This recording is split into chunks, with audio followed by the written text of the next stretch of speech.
A paz do Senhor, estamos aqui no canal EBD Mestre, seja bem-vindo para mais uma pré-aula da nossa revista EBD Betel Conectar Mais, revista para jovens. Hoje nós vamos estar estudando sobre característica do obreiro, né? E a lição de número 8. Queria pedir você que está chegando no nosso canal aí para participar conosco, enviando o seu comentário, clica aí no sininho, se inscreva, né? E vamos participar todos juntos nesse canal. Seja bem-vindo ao nosso canal EBD Mestre. A característica de um obreiro.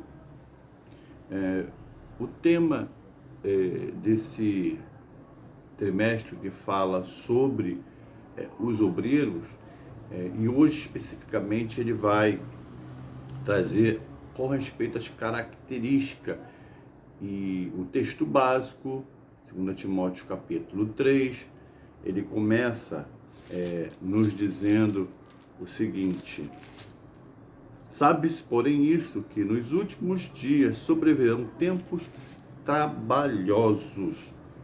O que são tempos trabalhosos? Bom, os últimos dias está se referindo aos dias atuais, porque teremos dias trabalhosos, porque o obreiro ele precisa arregaçar as suas mangas e trabalhar em prol da obra de Deus, porque há muito trabalho.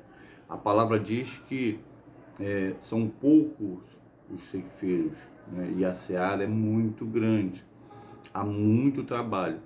E os tempos são findos, nós estamos nos tempos finais, nos últimos dias, e precisamos que os obreiros arregassem a manga e botamos a mão no arado, né? Ninguém que milita embaraça com o negócio desta vida, a fim de agradar aquele que o alistou para guerrear. Esse texto de 2 Timóteo 2,4, que eu li aqui, ele está falando sobre alguns aspectos que o obreiro precisa atentar. Primeiro, há um alistamento. Ninguém daqueles que milita, né, se embaraça com o negócio dessa vida. Então, há um alistamento para uma guerra.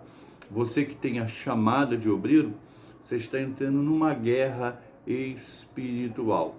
Guerra por quê? Porque você vai estar responsável em trazer o conhecimento das boas novas, da palavra de Deus, palavra de salvação, né? Então, todo o mundo espiritual é contrário, todo mundo espiritual das trevas, como diz Efésios 6, nós já estudamos essa revista, é contrário a essa prática. Então, isso se torna uma guerra em que lutamos para realizar a vontade do nosso Deus. O obreiro, ele também fala aqui nesse versículo a respeito de tempo. Ninguém que milita se embaraça com o negócio dessa vida, a fim de agradar aquele que o alistou para guerra. Aquele que milita, ele precisa de ter estratégia dentro do seu tempo. Por quê? Porque nós somos seres, pessoas que temos a nossa vida espiritual e, paralelamente, nós temos a nossa vida secular. Então, precisamos estar adicionando, né, tendo um equilíbrio sobre esses dois aspectos. Precisamos ser obreiro, lutar na causa espiritual, porém, nós temos também que dispensar tempo, porque nós trabalhamos, estudamos, temos nossa vida secular. Então precisamos ter sabedoria de Deus para lidar com essa situação. O episcopado. Bom, no início da igreja romana, né, foi estabelecido o episcopado, que era uma autoridade eclesiástica, né? Os romanos, eles estabeleceu ali logo no início da igreja, né, eles estabeleceram o bispo, o padre e o diácono, três autoridades eclesiásticas: o bispo, o pastor, o padres e os diáconos, né? Esse bispo acabou se tornando o bispo monárquico, que é aquele bispo que ele transcendia as questões eclesiásticas. Eles acabaram dominando as regiões e era responsável por regiões inteiras, avançando em cunho social, em cunho político e em cunho governamental. Então, aí o episcopado fugiu um pouco do que a Bíblia fala sobre bispo, o bispo monárquico.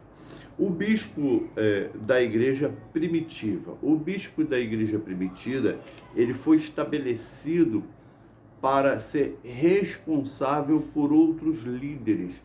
Ele foi estabelecido para governar outros líderes, mas somente no que tange a eclesiologia.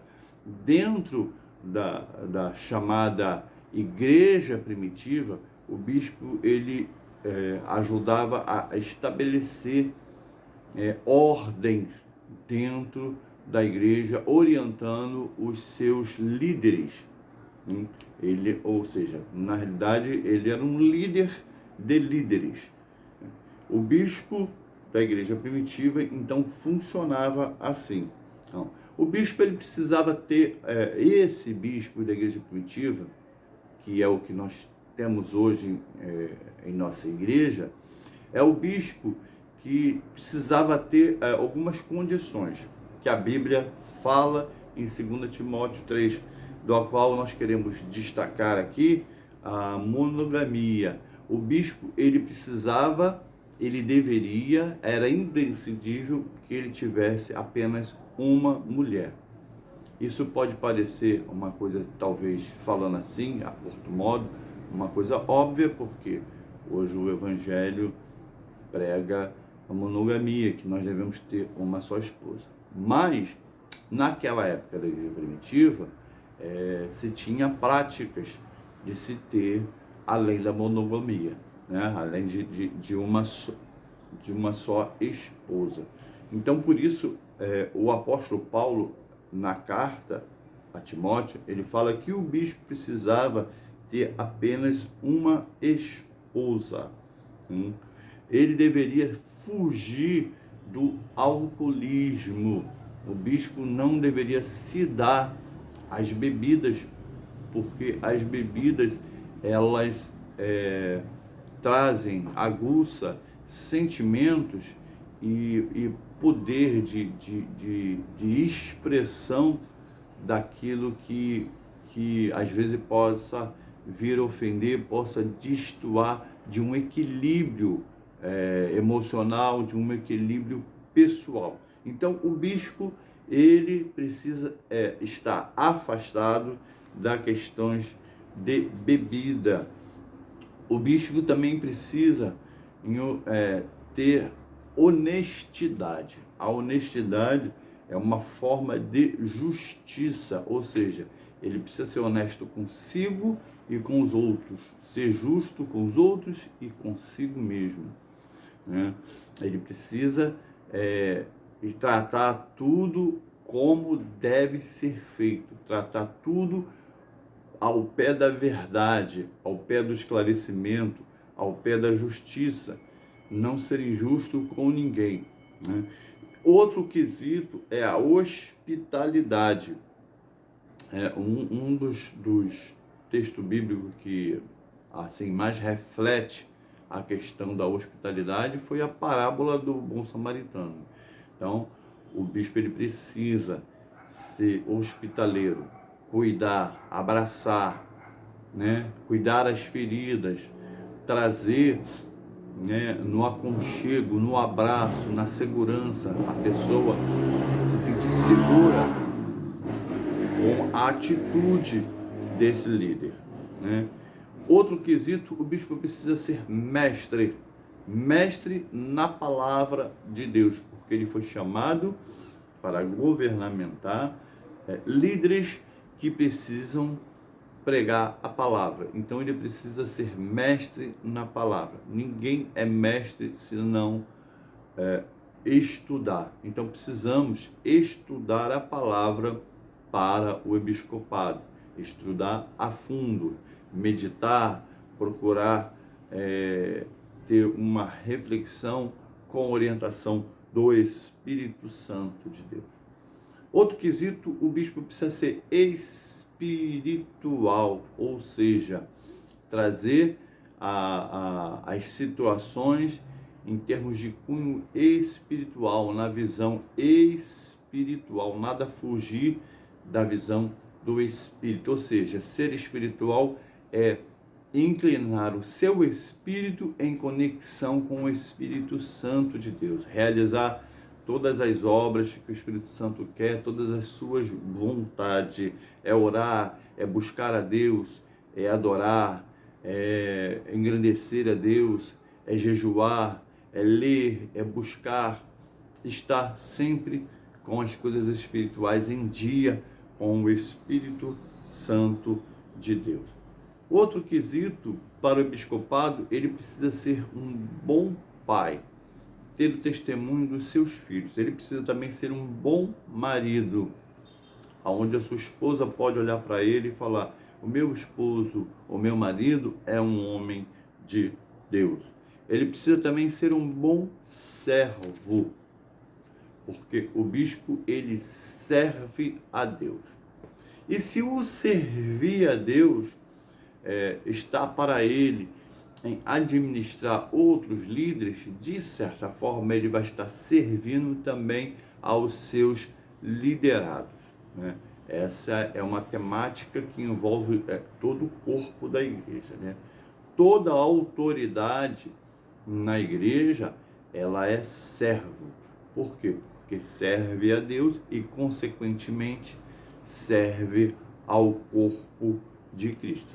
Se Cristo é o cabeça e ele é servo, ele serve ao corpo de Cristo. Lidando com vidas e não empresa. Bispo não administra empresa, ele administra vidas. E vida no que tange a área principalmente espiritual. Então, os objetivos de apresentar no reino de Deus nos mostra a direção que o líder deve tomar, né? E são elas, a direção que o líder deve tomar como objetivo. Número 1, eu enumerei 4. Número 1, conduzir a vida espiritual das ovelhas até entregar esse talento na mão do Senhor, que voltará para buscar a sua noiva. Entenda que nós estudamos sobre ovelha e o bispo ele precisa conduzir as ovelhas em direção ao aprisco de Deus, né? Que é aquele que entregou, deu essa tarefa, deu essa responsabilidade ao obreiro, para que quando ele voltar, esse talento, ou seja, essa ovelha, ele vai requerer, e ele está voltando para requerer. Por isso, a necessidade dessa condução, né, para que a ovelha tenha uma vida espiritual satisfatória. 2, curar as feridas do espírito, alma e corpo. Embora que o bispo ele está na visão aqui como obreiro para cuidar da vida espiritual, mas muitas das vezes nós precisamos também ter uma cura da alma, uma cura do corpo, e o bispo está ali para trazer a cura, para trazer o curativo à ovelha ferida, para trazer o incentivo emocional, enfim, para o benefício do corpo de Cristo. 3, estar sempre solícito a proteger, a assistir às suas ovelhas. Não existe situações em que falar, agora eu não posso, agora nunca deixar, mas sempre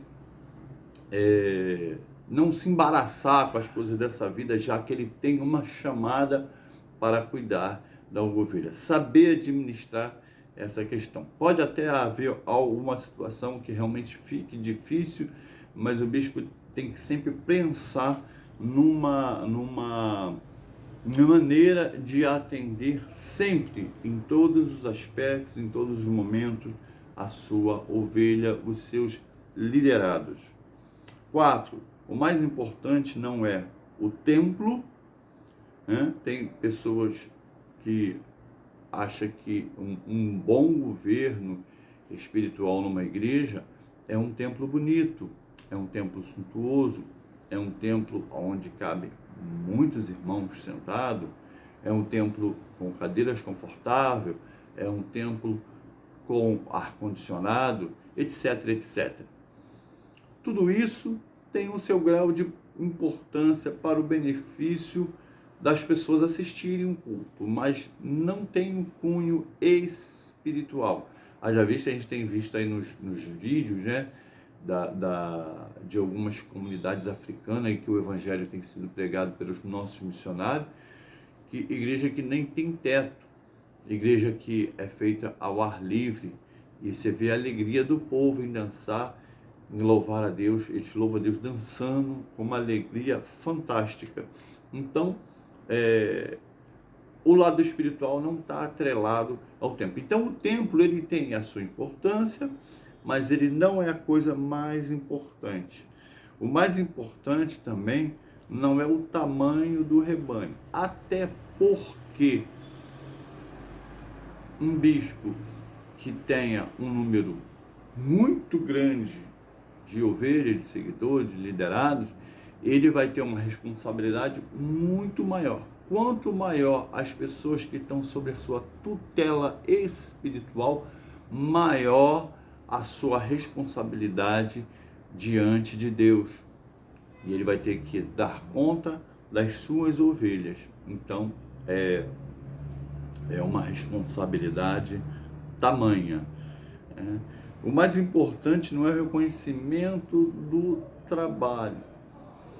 Há pessoas que acham que a sua igreja precisa levar o nome dele, ter o outdoor com pastor fulano, bispo fulano, ter o outdoor da sua imagem, saber que ali é aquele pastor, é aquele líder. Ter um programa necessariamente de televisão, aliás, um programa de televisão que leve a palavra de Deus é algo muito interessante, muito bom para proclamar a palavra do Senhor. Porém, o objetivo, muitas das vezes, acaba sendo proclamar a pessoa em si daquele indivíduo, daquele obreiro que está levando a palavra ali. Ele se tornar conhecido por estar fazendo um programa televisivo, pode vir a acontecer por uma consequência, mas não pode ser o objeto, o objetivo daquilo, mas tem que ser pregar a palavra de Deus. Então a gente tem visto que pessoas têm ido para a internet para se promover, para ficar conhecido, né, para ter uma imagem, quando na realidade Jesus, ele sempre que realizava os seus milagres, ele orientava as pessoas abençoadas que não contassem a ninguém e tentava passar desapercebido. Então o mais importante não é o reconhecimento do trabalho. Sim, o reconhecimento até é legal da parte de Deus, mas não dos homens. E Deus sabe realmente, toda vez que nós trabalhamos na obra do Senhor, Deus sabe quando nós o fazemos com amor e com afinco. Então, o mais importante é a salvação, é a manutenção das almas, é a oração no secreto, é o choro numa sala, num quarto, por vidas, é o abraçar as situações. Então, isso é de suma importância para o obreiro. Tópico 2, vamos tentar correr. A diaconia. Os diáconos eram escolhidos para auxiliar os líderes da igreja. Na época da igreja primitiva, no apostolado, assim como a igreja católica teve bispo, padres e auxiliares, quando surgiu o protestantismo, né, ainda antes, na própria igreja apostólica, a igreja primitiva, nós tínhamos 3 lideranças também, que era o episcopado, o presbítero e o diácono. E o diaconato, ele precisava ter algumas características para a sua escolha. Na realidade, os apóstolos, eles estavam muito sobrecarregados, porque além da parte espiritual, eles tinham que fazer também a parte de cunho social, né, de ajudar os irmãos, né, os desabrigados, as viúvas, enfim, aqueles mais necessitados, e eles estavam sobrecarregados. Então eles resolveram, Atos capítulo 6, conta essa história, que eles resolveram então difundir aqui, realizar a diaconia, os diáconos, introduzir os diáconos na igreja, né? Então, o diácono, de acordo com capítulo 6, verso 3 de Atos, o diácono, ele precisava ter boa reputação, ou seja, ter bom testemunho. Fulano, vou escolher fulano para diácono. Puxa, fulano é excelente, um obreiro, um homem de Deus, uma mulher de Deus, pessoa séria no reino de Deus. Então ele precisava ter boa reputação, né? Ele precisava também ter a genuína conversão. Isso é um pouco mais complexo. Por quê?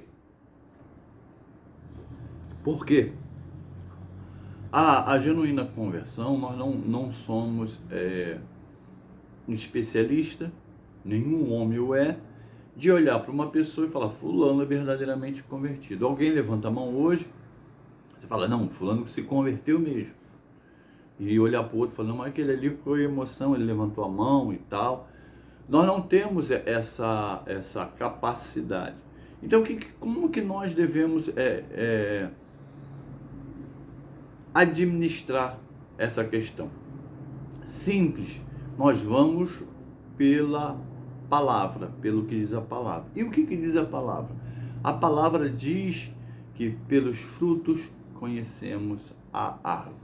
Então aí nós conseguimos dimensionar a conversão de alguém através da observação junto do testemunho dele junto à palavra. Isso demanda tempo, então por isso não pode ser uma escolha rápida, impensada e não com um tempo de oração para essa escolha, né?